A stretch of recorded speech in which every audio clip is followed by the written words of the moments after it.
Hi friends, एक बार मैं फिर आपके साथ टी.एस. इलियड की पोएम लेके आया हूँ आपके द वेस्टलैंड। दोस्तों, जो द वेस्टलैंड पोएम है ये बहुत ही लेंदी पोएम है। 434 लाइंस की पोएम है। इसे एक एक लाइंस को लिख के नहीं बताया जा सकता है, इसलिए मैं इसके जो पैराग्राफ जो पार्ट्स हैं ये 5 पार्ट्स में डिवाइड है। उसके पार्ट्स के बारे में आपको समझा देता हूँ अच्छे से, उस पार्ट्स की समरी बता देता हूँ और थोड़ा इसके बारे में जान लेते हैं। ये जो पोएम पब्लिश हुई थी 1922 में पब्लिश हुई थी। इसका पहले नाम पब्लिश होने के पहले इसका नाम था ही do the police in different voice, है ना। ये 434 लाइन की पोएम्स है। सबसे पहले ये पोएम जो पब्लिश हुई थी वो हुई थी किस नाम से हुई थी? द क्रिटेरियन नाम से हुई थी। किस नाम से? द क्रिटेरियन नाम से हुई थी। दूसरे यूएस में जो पब्लिश हुई थी, पहले यूके में हुई है, उसका नाम क्रिटेरियन था। दूसरा जो यूएस में पब्लिश हुई थी उसका नाम द डायल है ना। इसमें डेडिकेटेड शब्द जो है ना बाद में 1925 में फॉर एजरा पाउंड के उससे जोड़ा गया था। अब दोस्तों इसके बाद देखते हैं इसमें रेफरेंस। इसमें रेफरेंसेस जो हैं हाइब्रो एंड लोब्रो। हाइब्रो का मतलब होता है दोस्तों बहुत ही ऊंचे रेफरेंसेस है, लोब्रो का मतलब होती है लोवेस्ट कास्ट के, है ना। इसके बाद दोस्तों सीधे पार्ट्स पे आते हैं हम लोग। 5 सेक्शन है इसके। फर्स्ट सेक्शन में इसका है the burial of the death, दूसरा है अ गेम ऑफ चेस, तीसरा है द फायर सरमन, चौथा है डेथ बाई वाटर, इसके बाद है पांचवा है व्हाट द थंडर सैड। अब इसमें इसको याद, इसके पार्ट्स जो हैं, इसमें जो पहला पार्ट है वो 76 लाइन्स है, उसमें दूसरे पार्ट में 96 लाइन्स है, तीसरा जो पार्ट है उसमें 139 पार्ट्स लाइन्स है, चौथा है उसमें 10 लाइन्स है और पांचवा पार्ट है उसमें 113 लाइन्स है। तो हम याद कर लेंगे दोस्तों, सबसे जो लंबा पार्ट है वो हमारा मिडिल का पार्ट जो है, ऊपर के दो छोड़ दो, नीचे के दो छोड़ दो, बीच का जो पार्ट है वो सबसे लंबा पार्ट है ना, उसके नीचे वाला उससे छोटा पार्ट है। अब इसमें दोस्तों बात करें, एक रिच लेडी है एंड फिलोमेला है, स्टेटसन है, इसके बारे में बात करेंगे।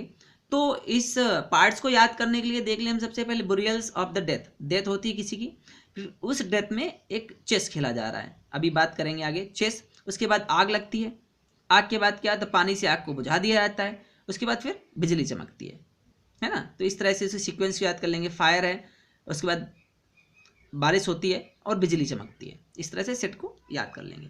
किसी की डेथ में जाते हैं, वहाँ चेस खेलने लगते हैं, फिर वहाँ आग लग जाती है, फिर उस पानी डाला जाता है, पानी के बाद बारिश होती है। इस तरह से सीक्वेंस को याद कर लेंगे। तो फर्स्ट पार्ट पे आते हैं सीधे।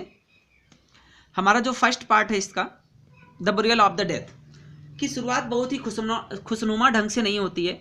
इसकी शुरुआत तो बसंत से हुई है, पर इसमें ना पास्ट मेमोरी की बात की गई है, अनफुलफिल्ड मेमोरी की बात की, जो पूरी नहीं हुई उसकी बात की गई है। यहाँ से सीधे बचपन की यादों में चले जाते हैं और उस औरत की तरह जिसका नाम मेरी है, वो एक डेथ में बुरियल में गई हुई है जहाँ सब लोग गए हुए हैं, और वहाँ पे वो कार्ड्स खेलने लगती है। क्या खेलने लगती है? कार्ड्स खेलने लगी है। उसका नाम है मैडम सास्टोरेस, जो कार्ड खेलती है। क्या नाम है उसका? मैडम सास्टोरेस नाम है उसका, जो कार्ड खेलती है। और फिर बात करते हैं लंदन ब्रिज की। लंदन ब्रिज को अनरियल सिटी भी कहा गया। जैसे क्वेश्चंस आ जाता है लंदन ब्रिज को क्या कहा गया है, तो आप बता देंगे अनरियल सिटी कहा गया है। वहां पर सभी लोग जैम्बिस मतलब शैतान की तरह चल रहे हैं। पार्ट 2 में आ जाते हैं दोस्तों। पार्ट 1 में कुछ खास नहीं था, पार्ट 2 में आते हैं a game of the chess. Chess में क्या, यहाँ पर एक बहुत ही रिच धनी औरत के कमरे में ले जाया जाता है, जहाँ पर एक तस्वीर टंगी है जो फिलोमेल की है। किसकी है? फिलोमेल की है, जिसका राजा टेरस के द्वारा रेप किया गया था। किसके द्वारा रेप किया गया था? राजा टेरस के द्वारा रेप किया गया था।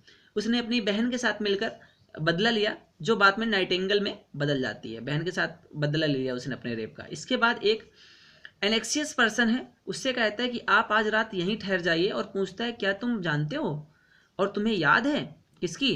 गेम ऑफ चेस की बात कर रहा है। कि इसके बाद इसमें दो औरतें, दो वुमेन हैं जो आपस में बात कर रही हैं और वाइन का सेवन कर रही हैं, और बियर बार जो है वो बंद हो गया होता है, लेकिन फिर भी वो बियर मांग रही होती हैं। दूसरे पार्ट में ये दिया गया है।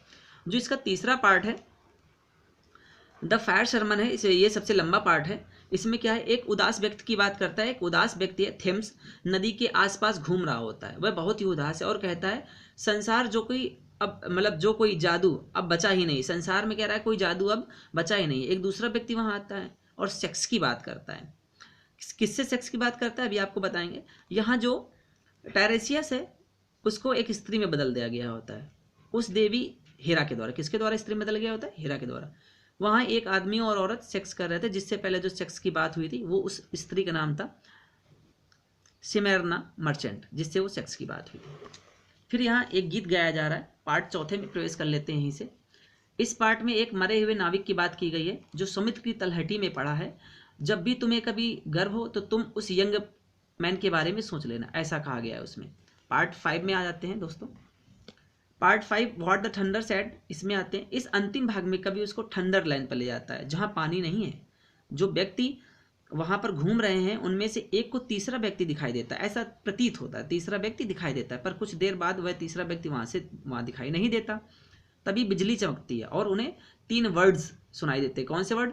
दत्ता, दत्ता का मतलब गिव है ना, दयाधमम का मतलब होता है सिंपैथाइज वर्ड है ये, एंड दमयता, दमयता का मतलब गिव।